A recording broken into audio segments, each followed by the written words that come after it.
Welcome to an introduction to Pandas. We're going to go over a quick overview of the characteristics of Pandas and why it's important. Then we'll look into two different types of objects within the Pandas package, both the series objects and data frame objects. We'll look at some examples in finance as well as the example from the IRIS dataset.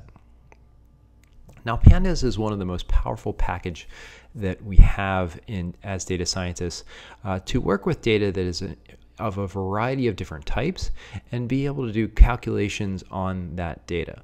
In many cases, before we go ahead and model something, we'll be pushing it into a Pandas data frame. It's just a very convenient way of working with data that may be of, again, a variety of different types.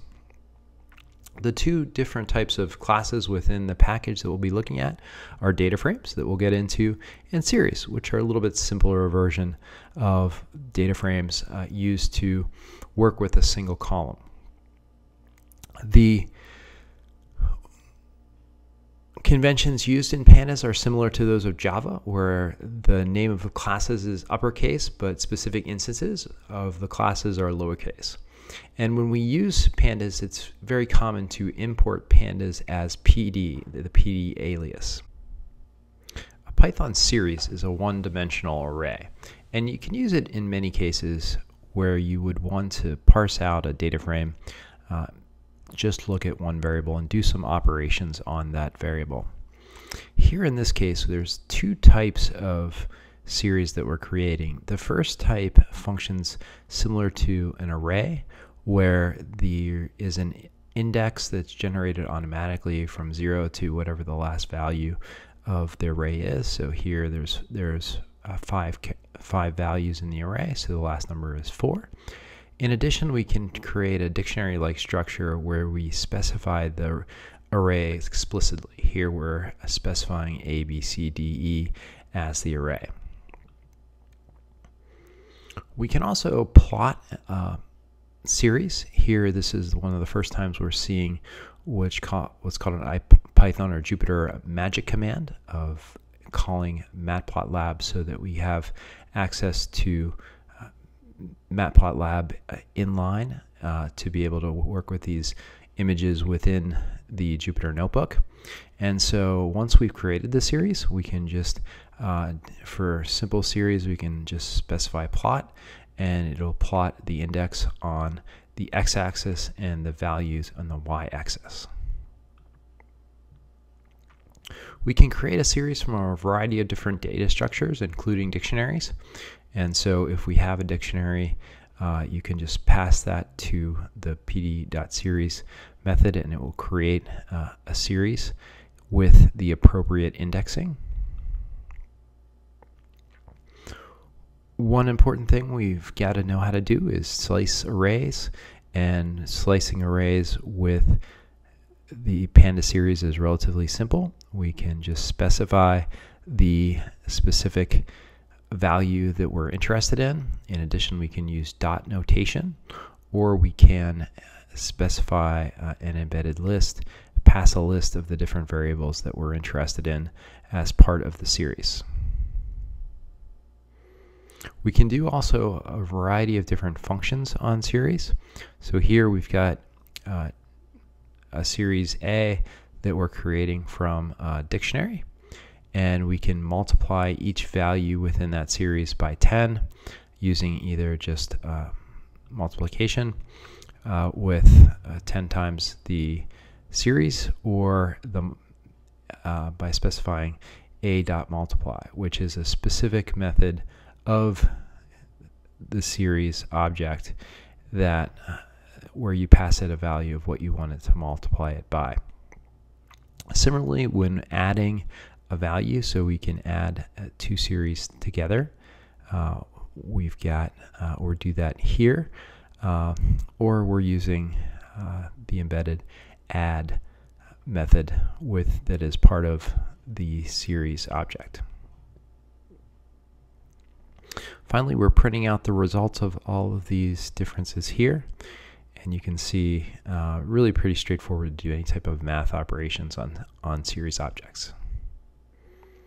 A specific type of series is a time series, and you can think of these as contexts where you have multiple measures. Say we're looking at a stocks, we'll be looking at stocks later.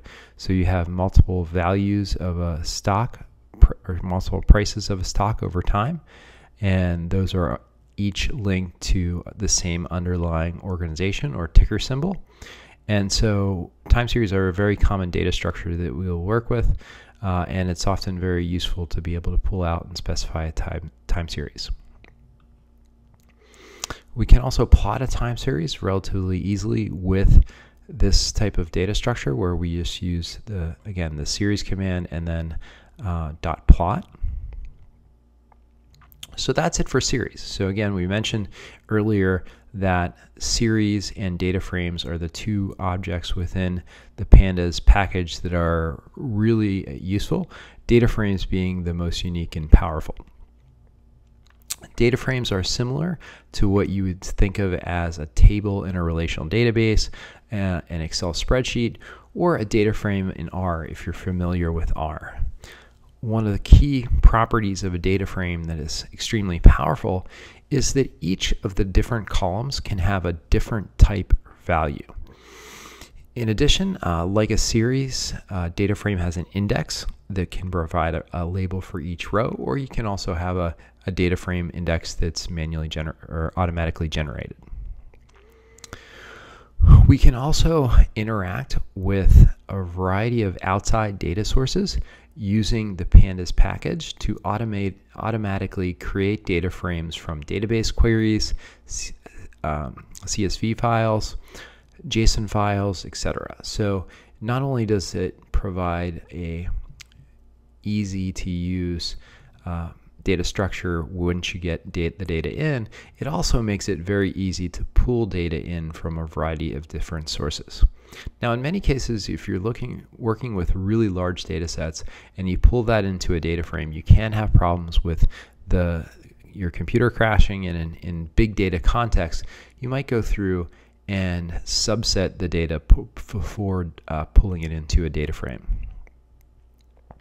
We can also construct a data frame from a variety of different data structures that may be in memory. So we could have a dictionary of arrays, a dictionary of lists, nested dictionary, dictionary of series, two-dimensional array, single series, multiple series, or another data frame. Pretty much whatever type of internal data structure you have, you can transfer it into a data frame. So in this case, we're transferring or creating a data frame from multiple different series objects, each with a different index.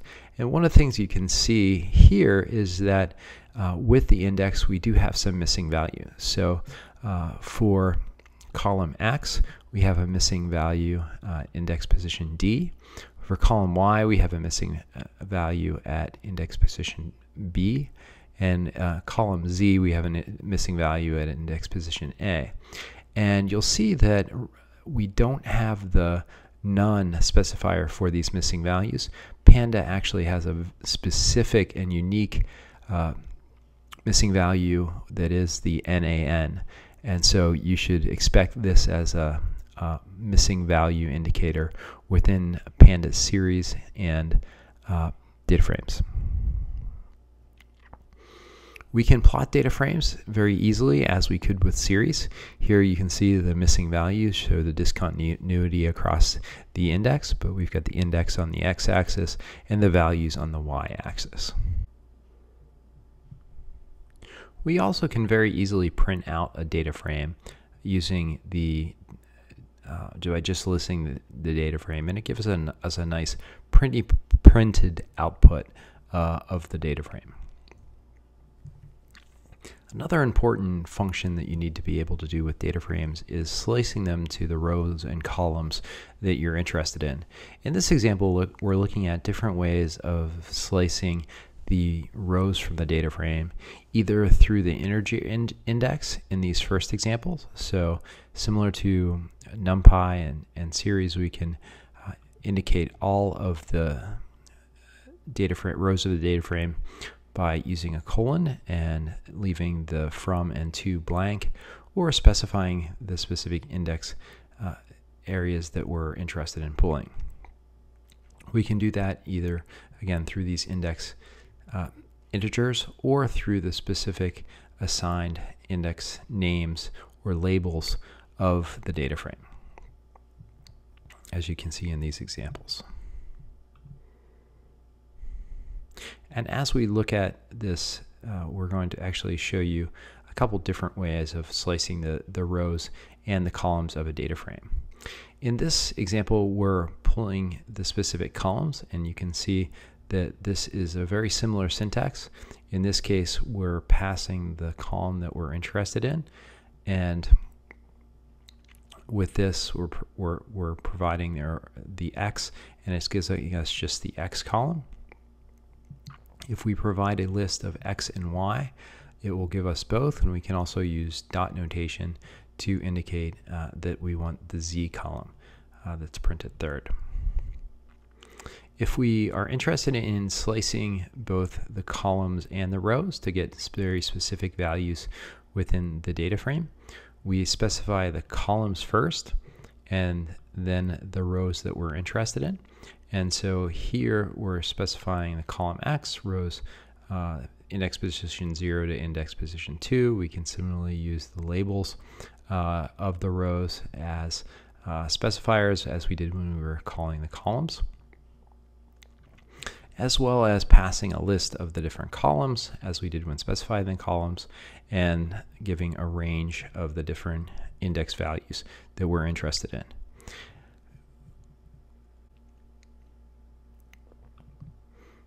Similarly, if we're interested in a specific value from a data frame, we can specify the column and the row using the labels, using dot notation. And if we see that the outcome of this, the type value, is whatever the underlying column type is of the data frame. Data frames also have an alternate method that can be used to specify the range of rows and values, and this is one that can be extremely convenient and I think fits very closely with what you'll see within R and some other areas. Here we can specify the index location as an integer, and if the first specification here is the row and the second specification is the column.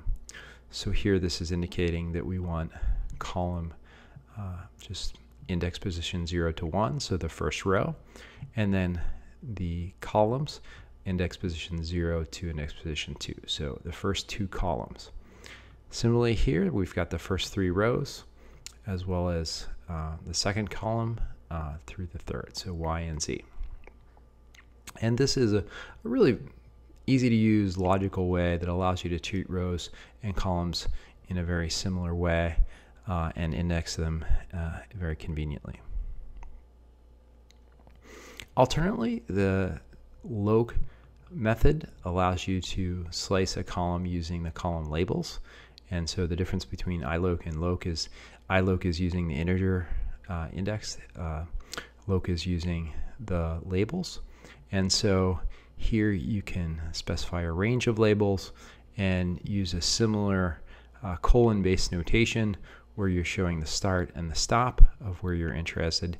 You can pass specific labels and other types of things that can select the specific values that you're looking for in a syntax where you're specifying the rows and then specifying the columns. There are a variety of different ways to pull data, the specific data that you want from a data frame, and one of the things that we'll do is do it through a logical index or a filter. And in this case, we're creating a Boolean array that is indicating whether we want to include a specific row or not. So here we can create this Boolean array based on a specific value in the data frame. So based on the specific row and the value of X, we are creating this value of true or false based on whether it's greater than or less than 2. And this Boolean array can be nested within the call to the data frame so that it selects the appropriate rows based on the value of x. And so here the values of x in which the value is greater than or equal to 2 are included within the data frame. And this is here just an alternate specification where we're creating this Boolean variable included first, and then using that as the embedded part of the data frame rather than calculating it on the fly here.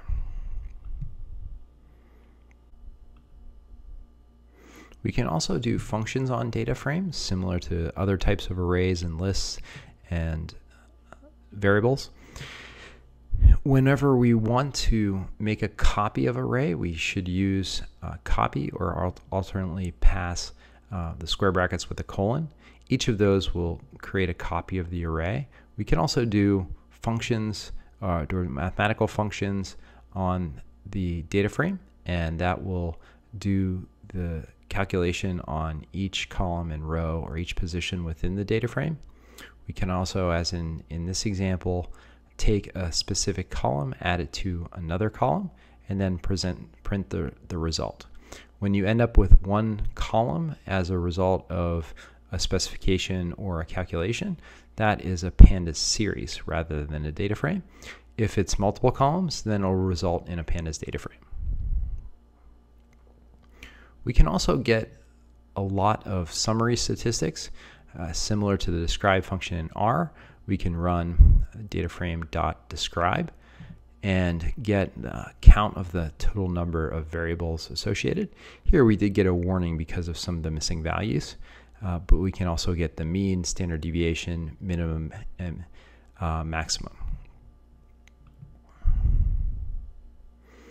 In this case, we're doing a calculation on a specific value within the data frame, or we're selecting out a specific value of the data frame that was provided in this example. So the describe command actually provides a data frame as a result, and here we're selecting out a specific value of that data frame using a similar syntax that we used earlier in showing how to slice data frames, and assigning that to x mean and y standard deviation. We can also access the row and column labels. So the row labels or the index we can see with df.index, and the column labels df.columns will return object of the column labels.